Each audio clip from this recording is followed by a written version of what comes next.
Taxi না দিতে police wait করতে বলেছেন, ওয়েট করছি। যে গাড়িগুলি এসেছিল আমরা নামার পরেই খবর পাচ্ছি তার একটি গাড়ি আছে, কিছু লোক নানা রকম হুমকি ইত্যাদি করে 3টি ড্রাইভার এবং গাড়ি সেখান থেকে সরিয়ে দিয়েছে। এবার একটি মাত্র গাড়ি আছে। এবার পুলিশ প্রশাসনের বক্তব্য হচ্ছে একবারে যেতে হবে, দুটো ট্রিপ করলে হবে না। এবার মানে যে বাধ্যতামূলক পরিস্থিতিটা তৈরি করা হচ্ছে সেটা হচ্ছে গাড়িগুলোকে তাড়িয়ে দেওয়া হলো, গাড়িগুলোকে ভয় দেখানো হলো, গাড়িগুলোকে হুমকি দেওয়া হলো, চারপাশের কাউকে গাড়ি বা অটো দিতে দেওয়া হচ্ছে না। এবার আমাদের কাছে একটি গাড়ি আছে, 3টি গাড়িকে হুমকি দিয়ে ফেরত পাঠানো হয়েছে। 4টে গাড়ি এসেছিল, তার 3টেকে বার করে দেওয়া হয়েছে, তারা ঢুকতেও পারছে না। একটা গাড়ি এবার যদি আমাদেরকে একবার মানে দুটো ট্রিপও করে সেটা এখন পুলিশ বলছে না, একবারে দিতে হবে। আমরাও ঠিক করে নিয়েছি ব্যাগ একটা গাড়িতে দিয়ে দেবো, হাঁটতে শুরু করবো, তারপর পুলিশ।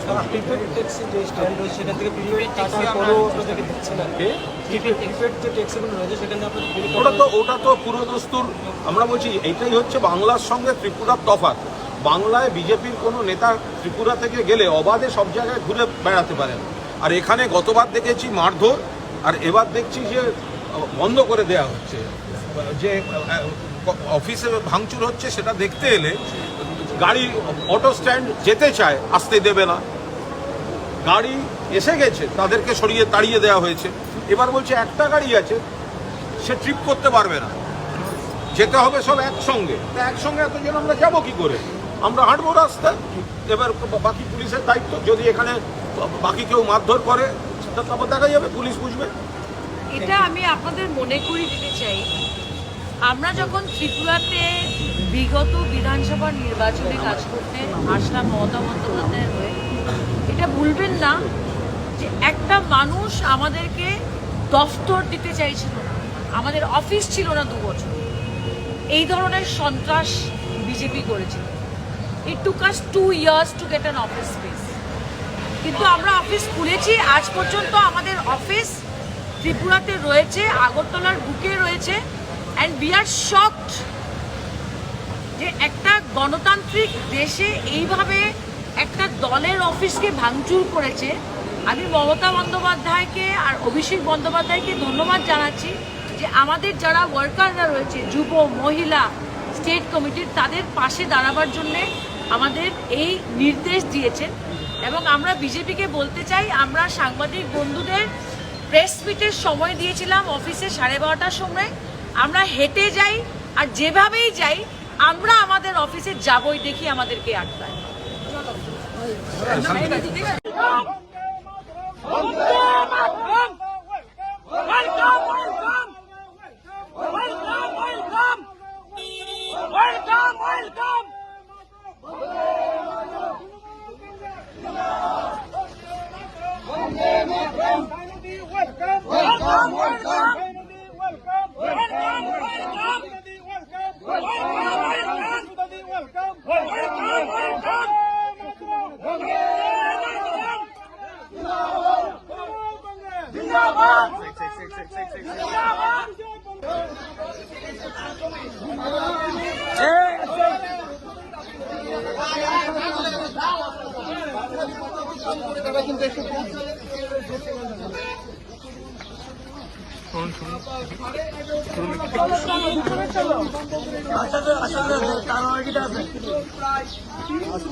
কার্যালয়ে পৌঁছানোর সুযোগ হলো এবং একের পর এক পুলিশ এবং প্রশাসনের সঙ্গে তাদের